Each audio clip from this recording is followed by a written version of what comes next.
David Rodriguez stood at the floor-to-ceiling windows of his 42nd floor office, watching the city below come alive with morning traffic. The Seattle skyline stretched endlessly before him, but his mind wasn't on the beautiful view or the quarterly reports waiting on his mahogany desk. Instead, he was thinking about the news article he'd read that morning over his usual cup of imported coffee. The headline had hit him like a punch to the gut. Homeless veteran dies after police encounter downtown. The story detailed how officers had roughly handled an elderly man who was simply trying to sleep in a doorway. The man had a heart attack during the confrontation. He died alone on the sidewalk while paramedics worked frantically to save him. This wasn't the first story David had seen like this. Over the past few months, reports kept surfacing about police treating homeless people poorly. Some officers seemed to view anyone living on the streets as criminals rather than human beings facing tough times. The stories reminded David of something he tried not to think about too often: his own childhood. 30 years ago, David had been that kid sleeping in cars with his mother after they lost their apartment. He remembered the fear in her eyes when police would tap on the car window in the middle of the night, telling them they couldn't stay there. He remembered going days without a real meal and wearing the same clothes to school until other kids started making fun of him. Back then, David never imagined he'd one day be worth over $2 billion. His tech company, Rodriguez Industries, employed thousands of people and had offices in 12 countries. He lived in a penthouse that cost more than most people made in their entire lives. He drove cars that cost as much as houses, but success hadn't made him forget where he came from. Walking back to his desk, David picked up his phone and scrolled through more news articles. The same patterns kept appearing. Police would get calls about homeless people causing problems, usually just existing in public spaces. Officers would arrive and immediately treat these vulnerable people as threats rather than citizens who needed help. Many times, the encounters turned violent or ended with arrests for minor issues like trespassing or loitering. What bothered David most was reading the comments under these articles. So many people seemed to think homeless individuals deserved whatever treatment they got. They chose to live that way, some wrote. They should just get jobs, others commented. These responses showed a complete lack of understanding about how quickly anyone's life could fall apart. David knew the statistics. Most people were just one major illness, job loss, or family emergency away from losing everything. Medical bills bankrupted families every day. Companies laid off workers without warning. Mental health issues and addiction were diseases, not character flaws. Yet society often treated people experiencing homelessness as if they were somehow less human. As the CEO of a major corporation, David regularly received reports from his security team about interactions with homeless individuals near company properties. These reports always frustrated him. His security guards were instructed to treat everyone with respect, but he wondered what happened when police got involved. Were officers treating vulnerable people fairly, or were they acting like the ones in these news stories? The more David thought about it, the more he realized he needed to see the truth for himself. Reading articles and watching news reports only told part of the story. If he really wanted to understand what homeless people experienced, especially with law enforcement, he needed to walk in their shoes. That afternoon, David called his assistant into his office. Patricia had worked for him for 8 years and knew him better than almost anyone. She could tell immediately that something was weighing heavily on his mind. "Patricia, I need you to clear my calendar for the next 3 weeks," David said, not looking up from his computer screen. 3 weeks? But you have the board meeting next Tuesday, and the investors' dinner on Friday and the charity gala this weekend. Patricia replied, looking concerned. "Reschedule everything. Tell them I'm taking some personal time to handle a family matter." David finally looked up at his assistant. "And I need you to keep this completely confidential. Don't tell anyone where I'm going or what I'm doing. If anyone asks, just say I'm dealing with private business and will be back soon." Patricia nodded slowly, though David could see the worry in her eyes. "Is everything okay?" "You've never taken time off like this before." "Everything's fine. I just need to take care of something important," David assured her. "Can you handle things here while I'm gone?" "Of course. You know I can. But David, are you sure you're all right?" David managed a small smile. "I will be, after I do what I need to do." That evening, David sat in his penthouse apartment planning his unusual experiment. He couldn't just show up on the streets looking like a millionaire CEO. He needed to become invisible, to blend in with people society often preferred not to see. First, he stopped shaving. His normally clean-cut appearance would have to change completely. He went through his closet, pushing past expensive suits and designer clothes to find the oldest, most worn items he owned. A pair of jeans with holes in the knees, a faded sweatshirt he'd bought in college, old sneakers that had seen better days. David also gathered supplies for his investigation. He bought several tiny cameras that could be hidden in clothing and backpacks. These would record his interactions without anyone knowing. He wanted evidence of how people treated the homeless, especially police officers. The hardest part was deciding how much money to take. David was used to having unlimited resources, but homeless people didn't have that luxury. He settled on taking just enough cash to buy food occasionally, the way someone living on the streets might panhandle or find odd jobs. Looking in his bathroom mirror before bed, David barely recognized the person staring back at him. Without his usual grooming routine and expensive clothes, he looked ordinary. In a few days, after not showering and sleeping outside, he'd look completely different. As he lay in his comfortable king-size bed for what would be the last time in weeks, David thought about what he was about to do. Part of him wondered if this was crazy. He had responsibilities, employees counting on him, board members who would question his judgment if they knew. But another part of him, the part that remembered being hungry and scared as a child, knew this was something he had to do. Too many people were suffering in silence. Too many individuals were being treated poorly simply because they didn't have homes. If David could use his position and resources to shine light on these problems, maybe he could help create real change. Tomorrow, David Rodriguez, the billionaire CEO, would disappear.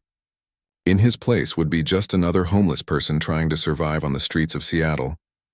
He had no idea what he was about to discover, but he knew his life would never be the same again. The first night was the hardest.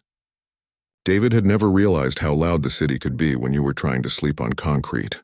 Every car horn, every siren, every footstep seemed to echo through his body. The cardboard he'd found behind a grocery store did little to cushion the cold, hard sidewalk beneath him. He'd chosen a spot under a bridge downtown, thinking it would provide some shelter. But the wind cut through his thin clothes like ice, and by 3 a.m, he was shivering uncontrollably. This was just his first night, and already David was questioning whether he could handle 2 weeks of this. When morning finally came, David's back ached terribly, and his stomach was growling. He hadn't eaten since lunch the previous day. In his normal life, missing a meal was unthinkable. Now he understood why so many homeless people looked thin and tired. Walking through the city as the sun came up, David noticed how differently people looked at him. Yesterday, in his expensive suit, people had nodded respectfully or tried to catch his attention. Today, in dirty clothes with messy hair, most people avoided eye contact entirely. Some even crossed the street when they saw him coming. By his second day, David was starting to learn the unwritten rules of life on the streets. You had to find safe places to sleep where police wouldn't bother you. You needed to know which restaurants threw away food that was still edible, and which store owners would let you use their bathrooms. Most importantly, you had to stay invisible to avoid trouble. That's when David met Tommy, a man in his 50s who'd been living on the streets for 3 years. Tommy had kind eyes but weathered hands that told stories of hard work and harder times. When he saw David struggling to set up his cardboard bed, Tommy came over to help. "First time out here?" Tommy asked, not in a judgmental way but with genuine concern. David nodded, not trusting his voice. He was still getting used to his new reality. "It gets easier," Tommy said, helping David arrange the cardboard to block more wind. "The key is staying warm and dry.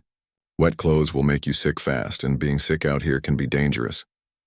Tommy showed David where to find better cardboard, which doorways provided the most shelter, and how to spot trouble before it started. He also introduced David to other people living on the streets, each with their own story of how they'd ended up there. There was Rita, a woman in her 40s who'd lost her job as a nurse after getting injured at work. Her medical bills had eaten up her savings, and she'd lost her apartment when she couldn't work. Despot. Everything. Rita still carried herself with dignity and often helped other homeless people who got sick or injured.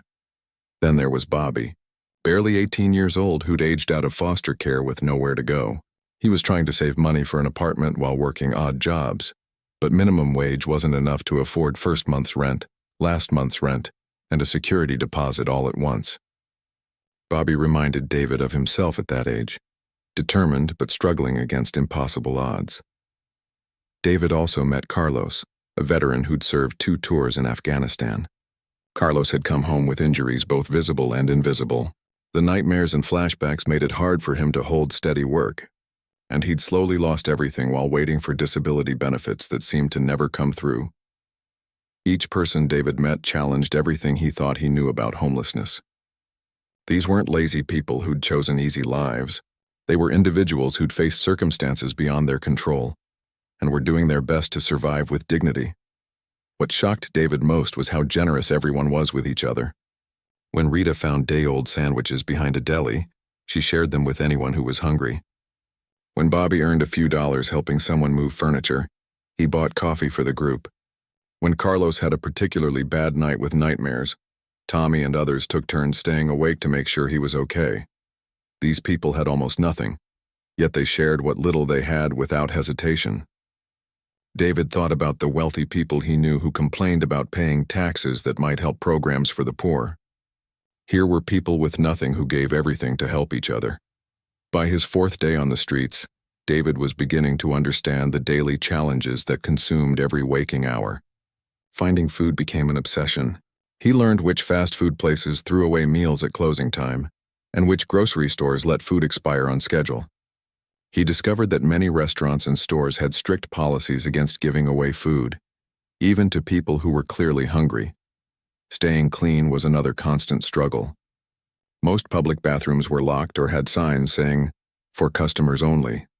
Some business owners seemed to take pleasure in refusing bathroom access to homeless people, as if basic human dignity was something that could be bought and sold. David's hidden cameras captured countless small cruelties.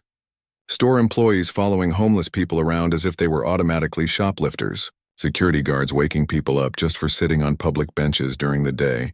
Business owners spraying down doorways with water to prevent people from sleeping there. But his cameras also recorded unexpected kindness. A young mother giving her leftover lunch to Carlos. A businessman stopping to have a real conversation with Rita about her nursing background. A group of college students bringing blankets and hot soup on a cold night. The contrast was striking. Some people saw homeless individuals as human beings deserving respect and compassion. Others seemed to view them as problems to be solved or nuisances to be moved along. What disturbed David most was realizing how invisible homeless people had become to society. He watched hundreds of people walk past without acknowledging the human beings sitting on sidewalks. It was as if homelessness was contagious and making eye contact might somehow put comfortable people at risk. During his 5th night, David experienced his first real encounter with police. He was sleeping in a doorway when bright flashlights woke him up. 2 officers stood over him, hands resting on their belt equipment. "You can't sleep here," one officer said curtly.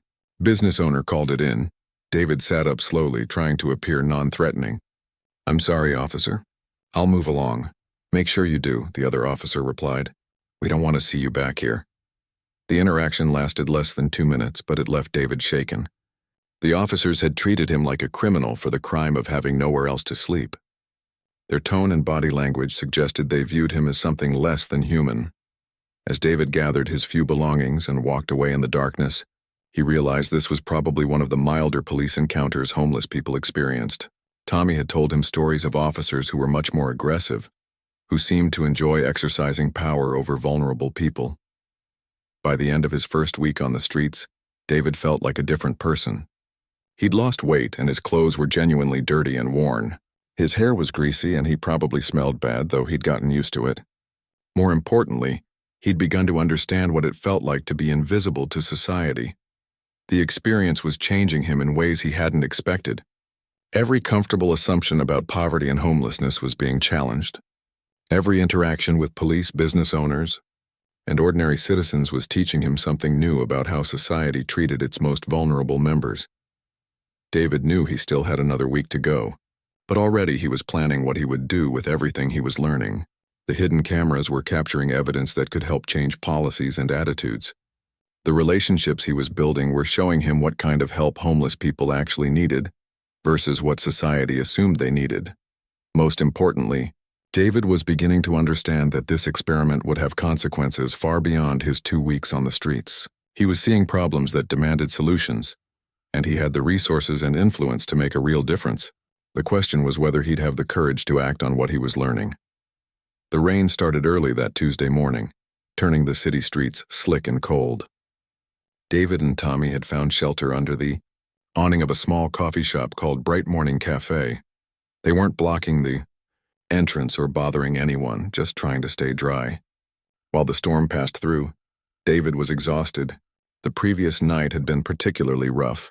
Someone had stolen his blanket while he slept, and he'd spent hours shivering in a doorway until Tommy found him and shared his own thin covering. Now, sitting on the concrete with his back against the brick wall, David felt every ache in his body. Tommy was having one of his bad days. The older man suffered from arthritis that got worse in damp weather, and his hands were shaking as he tried to eat a stale donut someone had given him earlier. Despite his pain, Tommy was telling David about his daughter, who lived across the country and didn't know her father was homeless. "I don't want her to worry," Tommy explained, his voice barely audible over the rain. "She's got her own family to take care of. Kids, you know. She sends me letters at the shelter sometimes, but I tell her I'm doing fine." David watched his friend struggle with the simple task of eating breakfast and felt anger building inside him. Tommy had worked construction for 30 years before a back injury ended his career. When his wife died of cancer, the medical bills had taken everything. Now this decent, hard-working man was living on the streets, too proud to burden his daughter with his problems. They'd been sitting there for maybe 20 minutes when the police car pulled up. David's stomach dropped as he watched two officers get out and walk directly toward them. He recognized the look on their faces, the same expression he'd seen on officers during his previous encounters over the past week. Officer Blake Thompson was a large man with graying hair and cold blue eyes. His partner, Officer Lisa Martinez, was younger and seemed nervous, like she was trying to prove something. Both officers had their hands near their equipment belts as they approached. "All right, you two need to move along," Officer Thompson said loudly, not bothering with pleasantries. Business owner called. "Says you're bothering customers." David looked around confused. The coffee shop wasn't even open yet. It was barely 7 in the morning and the open sign was still off. There were no customers to bother. He and Tommy weren't panhandling or causing any disturbance. They were simply existing. "Officer, we're just trying to stay out of the rain," David said politely. "We're not blocking anything or bothering anyone." Officer Thompson's expression darkened immediately. "Don't give me attitude, buddy. When I tell you to move, you move. That's how this works."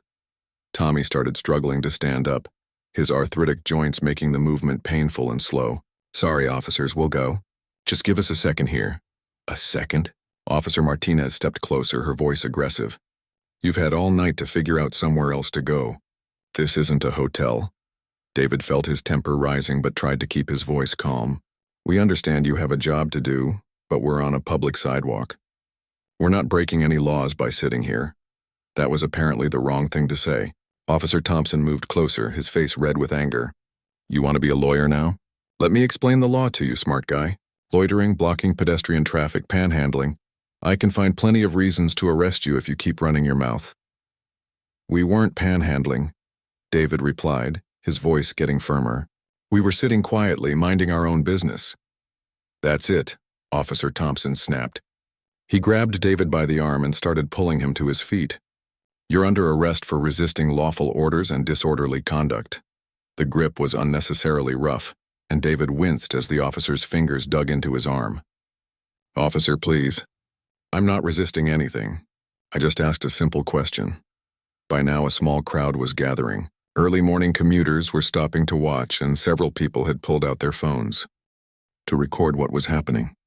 David could see the concern on their faces as they watched the situation escalate.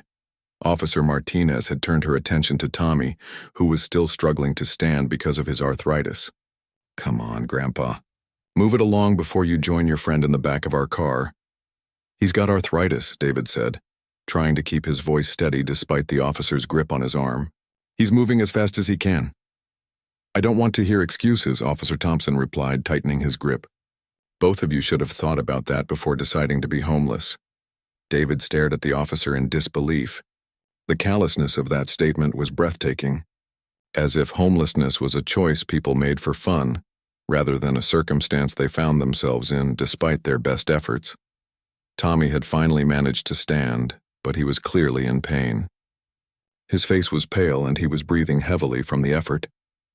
"Please, officers. We'll leave. Just let us gather our things, your things." Officer Martinez laughed harshly. "You mean this trash?" She kicked at Tommy's small backpack, which contained everything he owned in the world. David felt something snap inside him. All the injustice he'd witnessed over the past week, all the casual cruelty he'd experienced came flooding back. "That's his personal property. You have no right to treat him that way." Officer Thompson spun David around and pushed him against the wall of the coffee shop. "No right? I've got a badge and a gun, pal. That gives me all the rights I need when dealing with trash like you." The crowd was getting larger now, and David could hear murmurs of disapproval from the onlookers. Someone shouted, "Leave them alone! They weren't doing anything wrong." But the officers seemed energized by the attention rather than concerned about it. Officer Martinez had moved closer to Tommy and was now threatening him with her taser. "You want to end up on the ground, old man? Keep giving me attitude and see what happens." David's hidden cameras were recording everything, but in that moment he wasn't thinking about his investigation or his plan to expose police misconduct. He was thinking about Tommy, a good man who'd worked hard his whole life and deserved better than this treatment. "Officers, please," David said, trying one more time to de-escalate the situation. "We'll leave right now. There's no need for arrests or violence. We're not criminals." Officer Thompson pressed David harder against the wall. "Not criminals? You're trespassing, loitering, and now resisting arrest. Sounds like crimes to me." "Resisting arrest?" David couldn't hide his incredulity. "For asking why we had to move from a public sidewalk?" "That's called questioning lawful authority," Officer Thompson replied. "And questioning authority is something people like you need to learn not to do." David realized with growing alarm that these officers weren't interested in maintaining public order or enforcing reasonable laws. They were on a power trip, using their badges to bully vulnerable people who couldn't fight back. In their minds, homeless people didn't deserve basic respect or constitutional rights. As Officer Thompson reached for his handcuffs, David's backpack shifted and some of his hidden camera equipment became visible. The expensive-looking devices seemed out of place among his otherwise shabby belongings. Officer Martinez noticed immediately. "Hey Blake, look at this." She pointed to the equipment. "What's a homeless guy doing with gear like that?" Officer Thompson looked confused for a moment. The cameras and recording devices were clearly expensive, not something a person living on the streets would typically own. His grip on David loosened slightly as he tried to process what he was seeing. David's heart started racing. His cover was about to be blown, but maybe that wasn't entirely bad. These officers needed to face consequences for their behavior, and he had everything recorded. The question was whether revealing his identity would make things better or worse.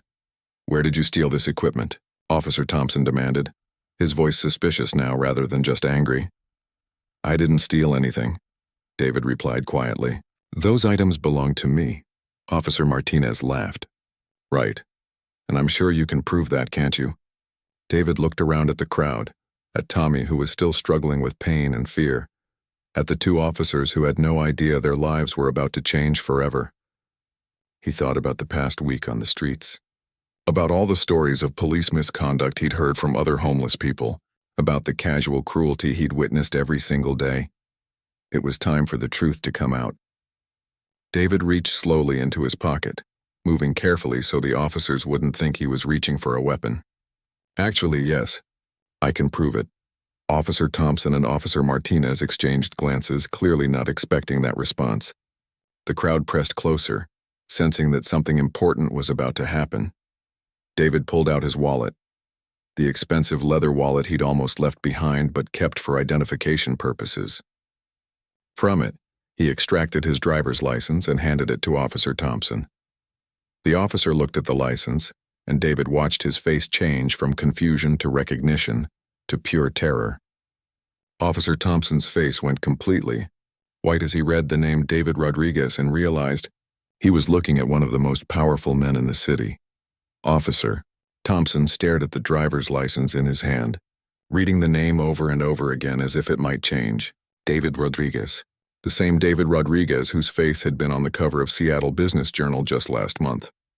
The same David Rodriguez who owned the building they were standing next to and about 15 others in the downtown area. "This can't be real," Thompson whispered, his voice barely audible over the morning traffic. Officer Martinez moved closer to look at the license. When she saw the name, she immediately pulled out her phone and started typing frantically. Within seconds, her face went as pale as her partner's. She'd found the recent Forbes article about Seattle's wealthiest entrepreneurs, complete with David's photo. "Oh no. Oh no, oh no, oh no," Martinez muttered, scrolling through the article. The photo showed David in his usual expensive suit, clean-shaven and perfectly groomed. But even with his current disheveled appearance, the face was unmistakably the same. The crowd around them had grown to about 30 people, and many were still recording with their phones. David could hear snippets of conversation as people recognized what was happening. Is that really David Rodriguez? The billionaire guy? What's he doing dressed like that? Did those cops just assault a billionaire? Tommy, still struggling with his arthritis pain, looked confused by the sudden change in the officer's behavior. "David, what's going on? Why do they look so scared?" David kept his voice calm and steady, though inside he was furious about how these officers had treated Tommy and countless others. "It's okay, Tommy. Everything's going to be fine now." Officer Thompson's hands were actually shaking as he handed the license back to David. The aggressive, confrontational man from a few minutes ago had been replaced by someone who looked like he was about to be sick. "Mr. Rodriguez, there must be some mistake," Thompson stammered. "We didn't know. We were just responding to a complaint." "What complaint?" David asked, his voice quiet but carrying an edge that made both officers flinch. "The coffee shop isn't even open yet. There are no customers to complain. You made up that story to justify harassing two people whose only crime was being homeless." Officer Martinez was frantically trying to scroll through police protocols on her phone, as if she could find some procedure for what to do when you've just assaulted one of the city's most influential citizens, while dozens of people recorded it. "Sir, if we could just discuss this privately," Martinez said, her voice pleading. "I'm sure we can work this out." David looked at Tommy, who was still confused and in pain, then at the crowd of people who'd witnessed everything, then back at the two officers who had been so cruel and aggressive just moments before.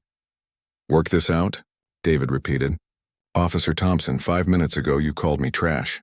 You said people like me need to learn not to question authority. You physically assaulted me for asking why we had to move from a public sidewalk." The crowd was getting restless. Someone shouted, "They treated you like garbage." Another voice called out, "This is police brutality." Officer Thompson looked around desperately, realizing that his career was probably ending in real time.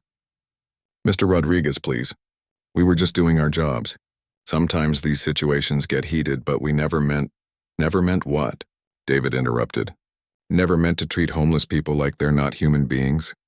Never meant to threaten an elderly man with arthritis. Never meant to abuse your authority." David pulled his phone out of his pocket. Not his usual expensive smartphone, but a basic model he'd bought for this experiment. He scrolled to his recent photos and showed the screen to the officers. "This is a picture I took yesterday of you, Officer Thompson, dumping out a homeless woman's water bottles and telling her she couldn't have more than one at a time. And this one shows you, Officer Martinez, confiscating blankets from people sleeping in the park because you said they were camping illegally." Both officers looked at the photos in horror. They had no idea David had been documenting their behavior for over a week. "You see, officers, I've been living on these streets for the past week, watching how you treat the most vulnerable people in our community, and what I've seen has been absolutely disgusting."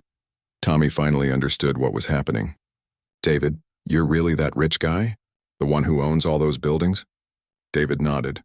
"I am, Tommy, but that doesn't make me any more important than you or anyone else trying to survive out here." Officer Thompson was now visibly sweating despite the cool morning air. "Mr. Rodriguez, I swear we didn't know who you were. If we had known—" "Exactly," David said, his voice rising for the first time. "If you had known I was wealthy, you would have treated me with respect. But because you thought I was just another homeless person, you felt free to abuse your power and treat me like garbage."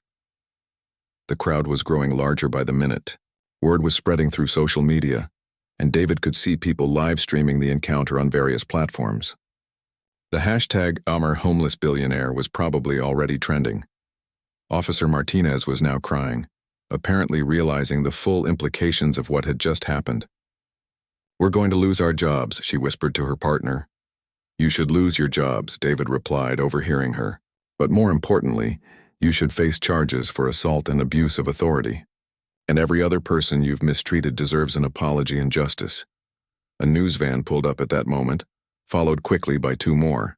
Reporters were jumping out with cameras and microphones, sensing a major story.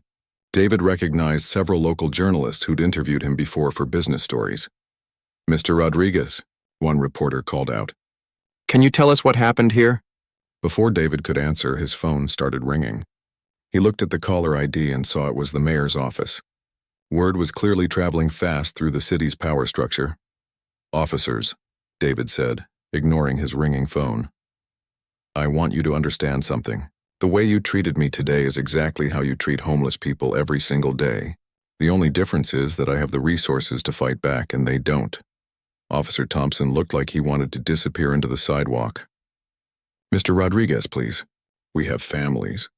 We need these jobs. Tommy needs a job too," David replied. "So does everyone else living on these streets.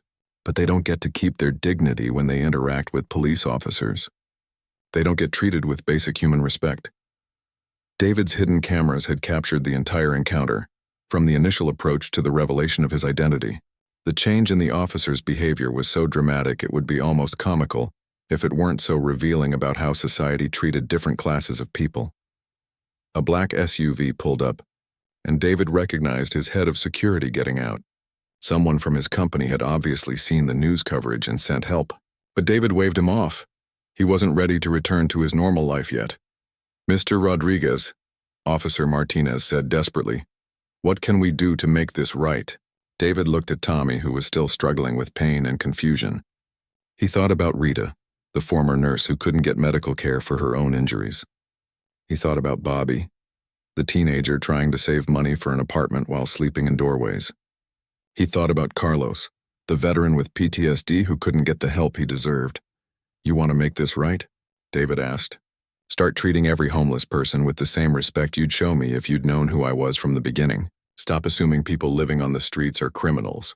Stop using your badges to bully people who can't fight back."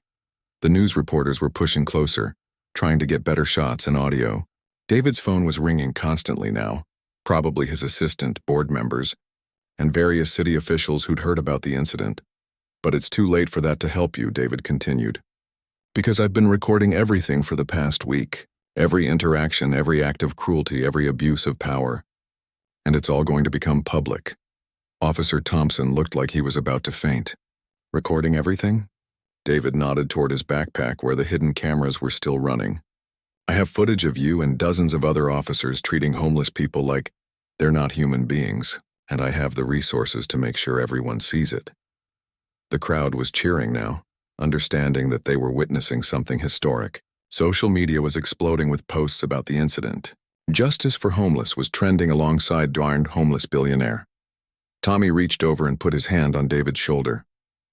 "Thank you," he said simply, "for everything you're doing for us." David looked at his friend, because Tommy was his friend now, regardless of their different circumstances, and felt a determination unlike anything he'd ever experienced in business. "This is just the beginning." "Tommy," David said loud enough for the reporters and cameras to hear, "by the time I'm done, every homeless person in this city is going to be treated with the dignity and respect they deserve." The video went viral within hours. By noon that same day, the footage of Officers Thompson and Martinez confronting David had been viewed over 2 million times across various social media platforms. The dramatic moment when David revealed his identity was being shared on every major news network in the country. But that was just the beginning. David had spent the rest of that Tuesday in meetings with his legal team, preparing to release the extensive footage he'd gathered during his week on the streets. The hidden cameras had captured dozens of incidents showing how police and business owners treated homeless individuals. The evidence was overwhelming and undeniable. 3 days later, David held a press conference at the downtown convention center. The room was packed with reporters, city officials, advocates for the homeless, and many of the people David had met during his time on the streets. Tommy sat in the front row, wearing new clothes but still looking uncomfortable with all the attention. "Ladies and gentlemen," David began, standing at a podium with the city skyline behind him, "what happened to me on Tuesday morning was wrong. But it wasn't unique. It was just the first time it happened to someone with the resources to fight back. The room was completely silent as David played carefully edited clips from his hidden cameras. The footage showed police officers kicking people awake, business owners spraying water on sleeping homeless individuals, and security guards confiscating personal belongings without justification. The pattern of abuse was clear and systematic. "This is how our city treats its most vulnerable citizens," David said as the final clip ended. Not sometimes, not occasionally, every single day. David announced the creation of the Hope and Dignity Foundation, starting with a $50 million commitment from his personal fortune. The foundation would provide immediate assistance to homeless individuals while working to address the root causes of homelessness in the city. But money alone won't solve this problem, David continued. "We need systemic change in how law enforcement interacts with people experiencing homelessness. We need accountability for officers who abuse their authority, and we need to fundamentally change how society views and treats people who are struggling." The impact was immediate and far-reaching. By the end of that week, both officers Thompson and Martinez had been suspended pending a full investigation. The police chief announced new mandatory training for all officers on interacting with homeless populations. The mayor promised a complete review of city policies regarding homelessness. But David wasn't satisfied with just promises. He hired a team of civil rights lawyers to file lawsuits on behalf of every person who'd been mistreated by police officers during his week of documentation. The legal action wasn't about money. Any settlements would go directly to helping homeless individuals, but about establishing legal precedent and accountability. Officer Thompson was ultimately fired after the investigation revealed a pattern of misconduct, complaints that had been ignored by his supervisors. Officer Martinez received a formal reprimand and was required to complete extensive retraining, but kept her job after demonstrating genuine remorse and commitment to change. "I was taught to see homeless people as problems instead of human beings," Martinez said in a public statement. "What happened that day opened my eyes to how wrong that thinking was. I'm committed to being part of the solution going forward." The changes went far beyond just those two officers. The viral nature of David's story had sparked a national conversation about police treatment of homeless individuals. Cities across the country began reviewing their own policies and training procedures. David's foundation moved quickly to provide immediate help. Within 2 weeks, Tommy was living in a clean, safe apartment with access to medical care for his arthritis. The foundation had partnered with local healthcare providers to ensure Tommy and hundreds of others could get the treatment they needed. Rita, the former nurse David had met on the streets, was offered a position coordinating healthcare services for the foundation. Her medical background and first-hand experience with homelessness made her uniquely qualified to help design programs that would actually work. Bobby, the teenager aging out of foster care, was enrolled in a job training program while living in transitional housing. Within 3 months, he had steady employment and was saving money for his own apartment. Carlos, the veteran with PTSD, finally got connected with proper mental health services through a partnership between David's foundation and the VA hospital. For the first time in years, Carlos was getting the help he needed to deal with his trauma. But perhaps the most important change was in public perception. The story of a billionaire living undercover on the streets had captured people's imagination in a way that statistics and policy papers never could. Suddenly, homelessness wasn't an abstract issue affecting other people. It was a human story that everyone could relate to. David continued to visit the areas where he'd lived during his experiment, but now as himself rather than undercover. The difference in how people treated him was stark and disturbing. Store owners who had previously refused him bathroom access now smiled and offered him coffee. Police officers who might have harassed him weeks earlier now nodded respectfully when they saw him. "This is exactly the problem," David told a group of city council members during a budget hearing. "I'm the same person I was when I was sleeping in doorways. The only thing that's changed is that I have money. Everyone deserves to be treated with dignity, regardless of their financial situation." The Hope and Dignity Foundation grew rapidly, funded not just by David's initial commitment, but by donations from people inspired by his story. The foundation established job training programs, mental health services, addiction treatment facilities, and transitional housing. But more importantly, It worked to change the narrative around homelessness. "We don't call them the homeless," David explained during a television interview 6 months after his street experience. "We call them people experiencing homelessness, because homelessness is a temporary condition, not an identity.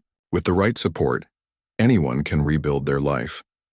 The foundation also launched a program pairing formerly homeless individuals with police officers for joint training sessions.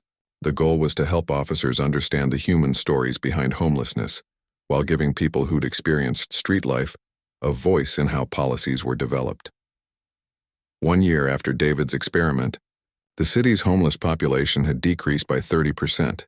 More importantly, reports of police misconduct involving homeless individuals had dropped to almost zero. The combination of better training, increased accountability, and cultural change was working. Tommy became something of a celebrity himself, speaking at conferences about his experience and helping other formerly homeless individuals adjust to having permanent housing. He and David remained close friends, meeting for coffee every week at the same cafe where the confrontation had taken place. "You know what's funny?" Tommy said during one of their regular meetings. "People keep asking me what it was like when I found out you were rich. But the truth is, it didn't change anything. You were the same person who helped me arrange cardboard to stay warm. You were the same guy who shared food when you barely had any yourself." David smiled, but his expression was serious. "That's exactly the point, Tommy. Everyone deserves to be treated the way I treated you and the way you treated me. Money shouldn't determine human worth." The impact of David's story continued to spread. Other wealthy individuals began their own experiments, though most chose less dramatic approaches like volunteering at shelters or funding research into homelessness. The key was that people in positions of power were finally paying attention to an issue they'd previously ignored. David never returned to living on the streets, but he never forgot the lessons he'd learned during that transformative week. His business practices changed to prioritize employee welfare and community impact. His company became a leader in providing jobs and training opportunities for people transitioning out of homelessness. Most importantly, David used his platform and resources to ensure that what he'd experienced would never happen to anyone else. The Hope and Dignity Foundation became a national model for addressing homelessness with compassion rather than criminalization. Years later, when asked about his motivation for the undercover experiment, David always gave the same answer. "I wanted to understand what it felt like to be invisible to society. What I learned is that no one should ever have to feel invisible. Everyone deserves dignity, respect, and the opportunity to rebuild their life when they're struggling." The story of the billionaire who lived on the streets became more than just a viral video or news story. It became a catalyst for lasting change in how society treats its most vulnerable members. And for David, it became the most important thing he'd ever done with his wealth and influence. The two officers who had confronted David that rainy Tuesday morning had no idea they were about to change history. Their abuse of power, captured on hidden cameras and witnessed by dozens of people, became the spark that ignited a movement for justice and human dignity that spread far beyond one city's sidewalks.